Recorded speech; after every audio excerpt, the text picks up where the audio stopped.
بسم اللہ الرحمن الرحیم۔ السلام علیکم ناظرین، ایک سفید پوش چودھری جس نے علاقے میں اپنی مہمان نوازی اور اپنی چودھراہٹ کے چرچے منوائے، آج 2023 میں اس چودھری کی حویلی پورے پاکستان کی سیاست کا مرکز و محور بن چکی ہے۔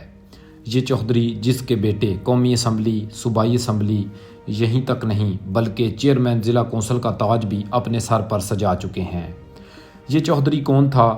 اس کے قتل نے ایک بہت بڑی دشمنی کو جنم دیا، جس کی لپٹ میں آ کر سینکڑوں لوگ جان کی بازی ہار گئے۔ ویڈیو کو شروع کرنے سے پہلے ہمارے چینل کو ضرور سبسکرائب کر دیں، شکریہ۔ ناظرین، جب ضلع گجرات کے علاقہ کوٹلہ کا نام آتا ہے تو ایک نام ضرور ذہن میں آتا ہے، چودھری عبدالمالک۔ چودھری عبدالمالک ضلع گجرات کے علاقہ کوٹلہ میں گجر برادری کے صوبیدار اللہ دتا کے گھر پیدا ہوئے۔ یہ اپنے والدین کے اکلوتے بیٹے تھے۔ ان کا ڈنکا کوٹلہ عرب علی خان اور گردنواہ میں تھا۔ ان کی شہرت کی وجہ ان کی دلیری، مہمان نوازی اور بہادری تھی۔ چودھری عبدالمالک ایک لمبے چوڑے اور کثرتی جسم کے مالک تھے اور لباس ہمیشہ سفید کرتا اور تہبند تھا۔ یہ لباس ہی ان کی پہچان تھا اور روایتی بھی۔ یہ ایک سفید پوش چودھری تھے، نہ صنعتکار، نہ بہت بڑے زمیندار، نہ وڈیرے اور نہ ہی کوئی جوکار۔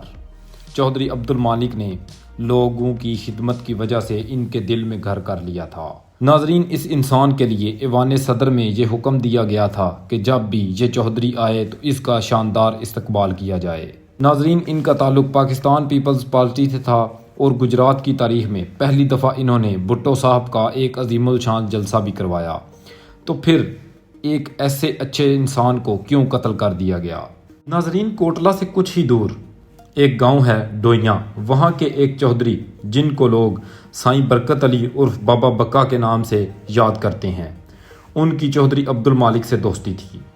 چودھری عبدالمالک کا دوسرا گھر ڈوئیاں میں تھا اور ویسے ہی بابا برکت کا دوسرا گھر کوٹلہ میں۔ اور کیا ستم ہے تاریخ کا کہ جب چودھری عبدالمالک کے ہاں چودھری نعیم رضا نے جنم لیا تو انہوں نے چودھری نعیم رضا کو سونے کی مندریاں تحفے میں دیں۔ اور ناظرین، پھر کیا ہوتا ہے کہ تاریخ ایک نیا موڑ لیتی ہے اور چودھری عبدالمالک کوٹلہ سے نکلتے ہیں اور شادی میں شرکت کے لیے کھاریاں جاتے ہیں اور ان کے پیچھے بدر سے ایک گاڑی لگتی ہے، وہ گاڑی ان پر فائرنگ کرتی ہے۔ چودھری عبدالمالک کا ڈرائیور گاڑی کو بھگاتا ہے۔ کہتے ہیں کہ گاؤں سینا کے قریب ان پر ہینڈ گرنیڈ پھینکے جاتے ہیں اور پھر نصیرہ ڈیری فارم کے قریب چودھری عبدالمالک کو فائر لگتا ہے، جو ان کے لیے جان لیوا ثابت ہوتا ہے۔ پورے علاقے میں گہرام مچ جاتا ہے۔